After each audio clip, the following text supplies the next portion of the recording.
नमस्कार, आप देख रहे हैं आवाज इंडिया, देश की भरोसेमंद आवाज। मैं हूं पिंकी। खबरों का सिलसिला शुरू करने से पहले आइए नजर डालते हैं आज की हेडलाइंस पर। मराठा आरक्षण की मांग को लेकर मुंबई पहुंचे मनोज जरांगे, आजाद मैदान में जुटे हजारों समर्थक। पटना में बवाल, कांग्रेस बीजेपी कार्यकर्ताओं के लाठी डंडे और पत्थर चले। बीजेपी आरएसएस में मतभेद को लेकर भागवत का बड़ा बयान, बोले झगड़ा नहीं तालमेल मजबूत। और यूपी के 8 जिलों में पटाखों पर सख्त बैन, उल्लंघन पर 5 साल की जेल। अब खबरें विस्तार से। मराठा आरक्षण की मांग को लेकर पहली बार मुंबई पहुंचे आंदोलनकारी नेता मनोज जरांगे पाटिल। आजाद मैदान में आज उनका बड़ा विरोध प्रदर्शन होने वाला है। जरांगे ने जालना जिले के अपने गांव से यात्रा शुरू की थी और शुक्रवार सुबह समर्थकों के बड़े काफिले के साथ मुंबई पहुंचे। जरांगे की मुख्य मांग है कि सभी मराठा समुदाय को कुणबी के रूप में मान्यता दी जाए। कुणबी समुदाय पहले से ओबीसी श्रेणी में शामिल है और इससे मराठों को सरकारी नौकरियों और शिक्षा में आरक्षण का लाभ मिल सकेगा। मुंबई पुलिस ने आजाद मैदान में सुबह 9 बजे से शाम 6 बजे तक शांतिपूर्ण प्रदर्शन की अनुमति दी है। भीड़ नियंत्रण के लिए 1500 से अधिक और पुलिसकर्मियां तैनात की गई हैं। अधिकारियों ने साफ किया है कि केवल 5 वाहन ही मैदान में जा सकेंगे और प्रदर्शनकारियों की संख्या 5000 से अधिक नहीं होनी चाहिए। मनोज जरांगे ने अपील की है कि उनका आंदोलन पूरी तरह शांतिपूर्ण होगा और गणेशोत्सव में माहौल किसी तरह का विघ्न नहीं डाला जाएगा। पटना की सड़कों पर शुक्रवार को कांग्रेस और बीजेपी कार्यकर्ताओं के बीच जबरदस्त टकराव देखने को मिला। मामला दरभंगा का है, जहां हाल ही में कांग्रेस के मंच से प्रधानमंत्री नरेंद्र मोदी के खिलाफ अपशब्द बोले गए थे। इस बयान के विरोध में बीजेपी ने पटना स्थित कांग्रेस मुख्यालय सदाकत आश्रम का घेराव किया। भारी संख्या में जुटे बीजेपी कार्यकर्ताओं ने कुर्जी अस्पताल से मार्च निकाला और कांग्रेस दफ्तर के बाहर प्रदर्शन शुरू कर दिया।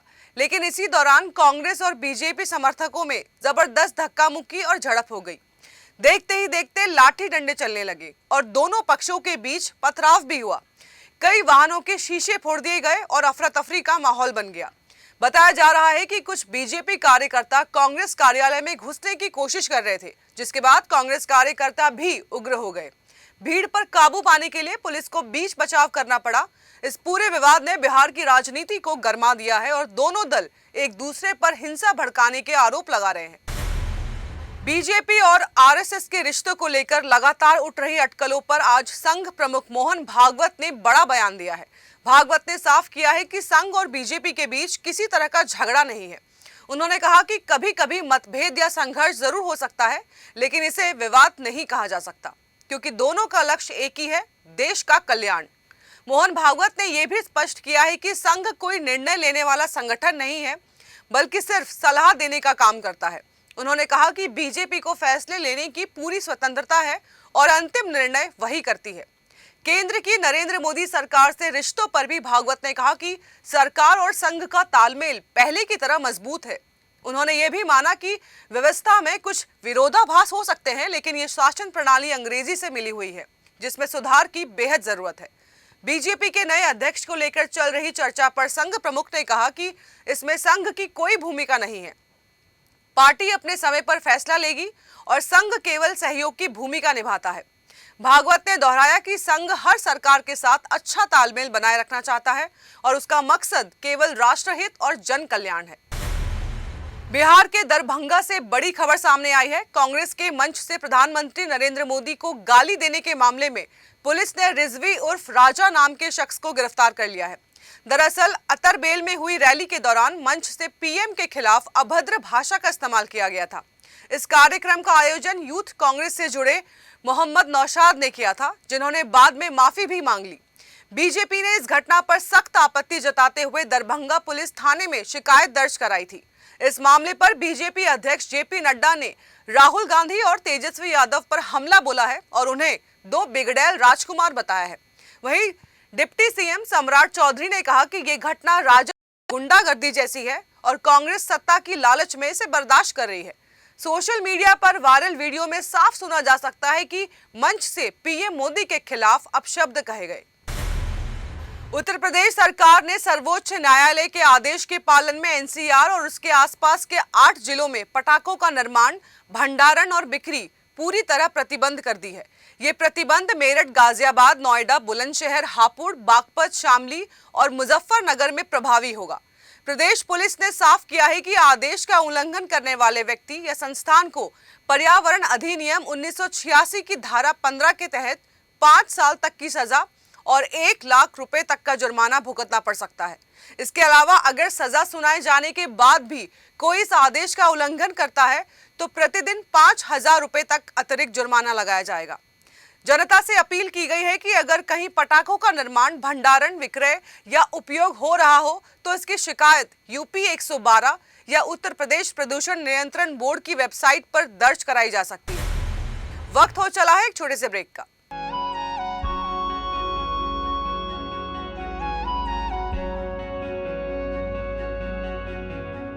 आवाज इंडिया, आवाज इंडिया, आवाज इंडिया,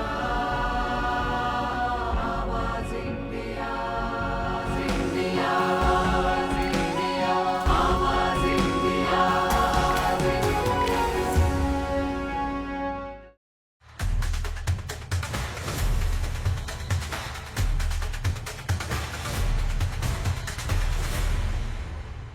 ब्रेक के बाद आप सभी का स्वागत है। बढ़ते हैं अगली खबर की ओर। गैंगस्टर से नेता बने अरुण गवली को सुप्रीम कोर्ट से बड़ी राहत मिली है।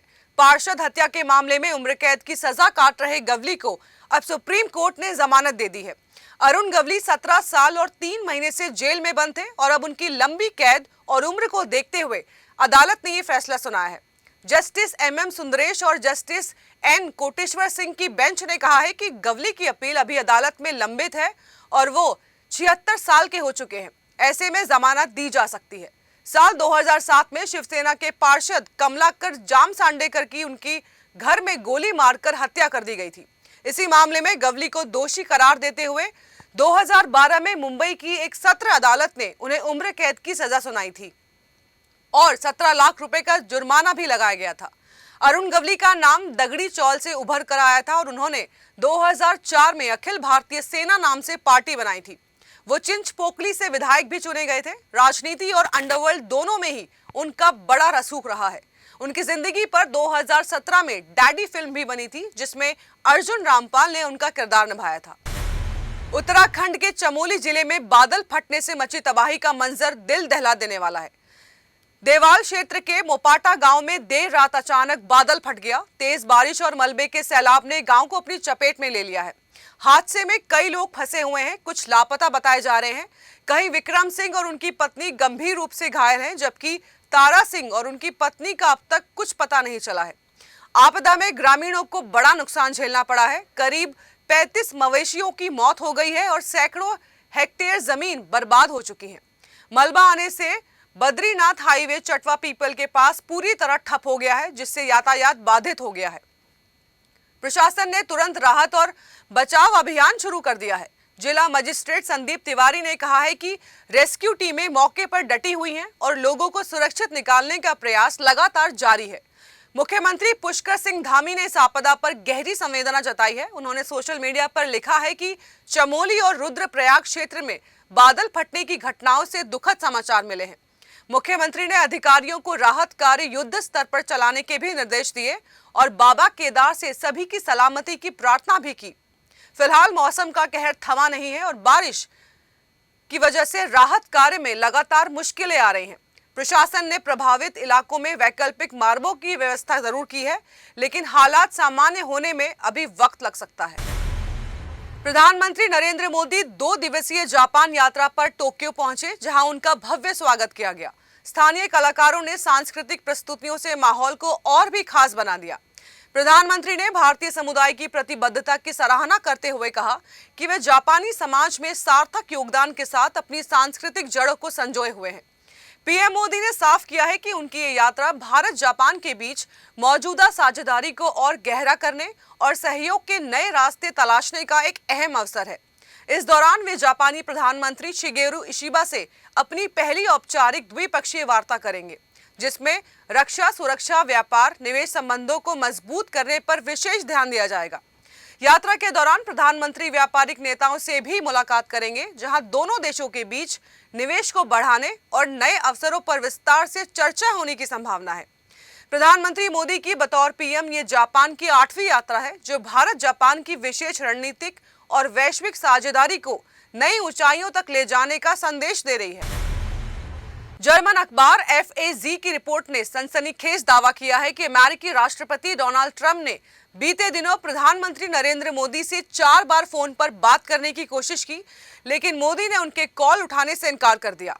रिपोर्ट में यह भी कहा गया है कि भारत और अमेरिका के बीच रिश्तों में खटास आ गई है। खासकर ट्रंप द्वारा भारत पर 50% का भारी टैरिफ लगाने के बाद इस रिपोर्ट ने कूटनीतिक हलकों में हलचल मचा दी है। हालांकि अब इस दावे पर व्हाइट हाउस की ओर से साफ-साफ प्रतिक्रिया दी गई है। प्रेस सेक्रेटरी अन्ना केली ने इसे पूरी तरह गलत बताया और कहा कि पीएम मोदी और राष्ट्रपति ट्रंप के बीच अच्छे और सम्मानजनक रिश्ते हैं। उन्होंने कहा कि दोनों नेताओं की टीमें लगातार निकट संपर्क में रहती हैं और रिपोर्ट में किया गया दावा हकीकत से कोसों दूर है। गौरतलब है कि इससे पहले जापान के निक्केई एशिया अखबार ने भी इसी तरह की रिपोर्ट प्रकाशित की थी, जिसमें कहा गया था कि पीएम मोदी ने ट्रंप के कॉल इसलिए नहीं उठाए क्योंकि उन्हें आशंका थी कि अमेरिकी राष्ट्रपति बातचीत के नतीजों को गलत तरीके से पेश कर सकते हैं। हालांकि अब अमेरिका की आधिकारिक सफाई के बाद साफ हो गया है कि मोदी और ट्रंप के बीच रिश्तों में किसी तरह की दरार नहीं है। तो देश और दुनिया की बड़ी खबरों में फिलहाल के लिए इतना ही। देखते रहिए आवाज इंडिया, फिर होगी मुलाकात। तब तक के लिए नमस्कार।